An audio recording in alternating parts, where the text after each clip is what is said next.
Yes, naam, jambo mpenzi mtazamaji wa 5 Media, usahau kusubscribe, kulike pamoja na kucomment ili uweze kupata notification pamoja na update ambazo zinaendelea kwenye mitandao mbalimbali ya kijamii. Na taarifa kubwa zaidi kwenye mitandao mbalimbali ya kijamii ni kuhusiana na ile kutoka ndani ya Miriam Chilo, ambapo kuna sauti ambayo inazidi kutambaa kwenye mitandao mbalimbali ya kijamii kimueleza ni kwa namna gani ameendelea kujipanga vilivyo vizuri kuhakikisha kwamba anazidi kuwa lulu katika harusi yake ambayo inatarajiwa kuweza kufanyika mwezi wa 5.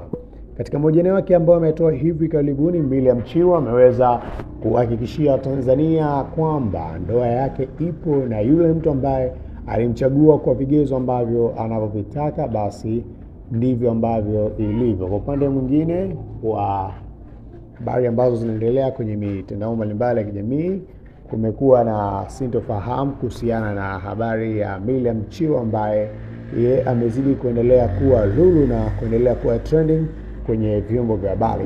Siku ya jana akihojiwa na Clouds Media Group, amewaambia kwamba amejiandaa vyema na akiendelea kuwashukuru Watanzania ambao wamekuwa wakiendelea kumsupport kwa namna moja au namna nyingine kwa kutoa michango mbalimbali kama vile nguo za harusi, wengine wakitarajiwa kuweza kuahidi kugharamia baadhi ya vitu mbalimbali kwenye harusi. Pia ameendelea kumpongeza Lilian Mwasha ambaye amemwahidi baadhi ya vitu kama vile MC pamoja na kugharamikia harusi yake kwa asilimia atakazoziweza. Kwa upande mwingine, send-off yake anatarajiwa kuwa MC Madevu ndiye ambaye atakuwa host wa harusi yake.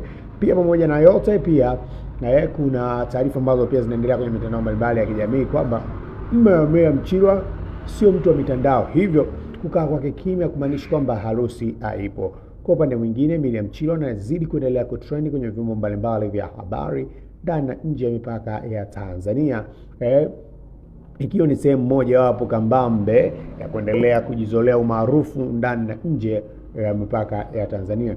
Kwa upande mwingine, Miriam Chilo amezidi kuendelea kuwa lulu ya mafanikio yake katika siku za hivi karibuni, baada ya kuendelea kuonyesha uimara wake hata pale ambapo akaonekana kwenye muziki alipokuja kwa nyimbo kali, na ndipo akazidi kuendelea kuwa mashuhuri kama vile Nitakwenda ambao aliwimba.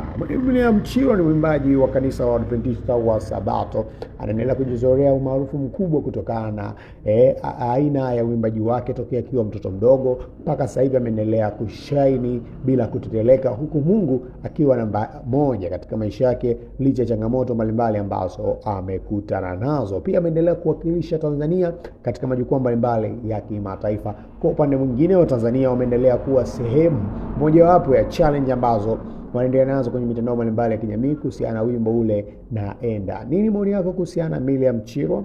Don't forget to subscribe, like moja na comment ili uweze kupata notification pamoja na update ambazo zinaendelea kwenye mitandao mbalimbali ya kijamii. Na hapa nakuletea voice ambayo Miriam Chilo ameweza kuzungumza kuhusiana na harusi ambayo inaendelea kwenye mitandao mbalimbali ya kijamii, na akikanusha kwamba harusi hiyo basi haipo na itakuwepo siku ambayo kama ambavyo imepangwa, yani kwamba harusi haipo kwa sasa hivi, ambapo kuna video zimeonyesha kifaa shela, lakini harusi suni itakuwepo.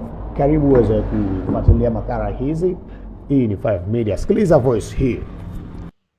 Jamani, huku ndani, Bwana Yesu asifiwe, ninawapenda wote. Mkiona picha mjue tunashuti wimbo, mambo bado mpaka mwezi wa 5 hapo tumeshuti wimbo na ndio umetoka. Kwa hizo picha zinazosambaa mtandaoni ni klipu za wimbo niliokuwa na shuti. Nilikuwa na shuti video ya wimbo, hata sio AI. Harusi bado mpaka mwezi wa 5.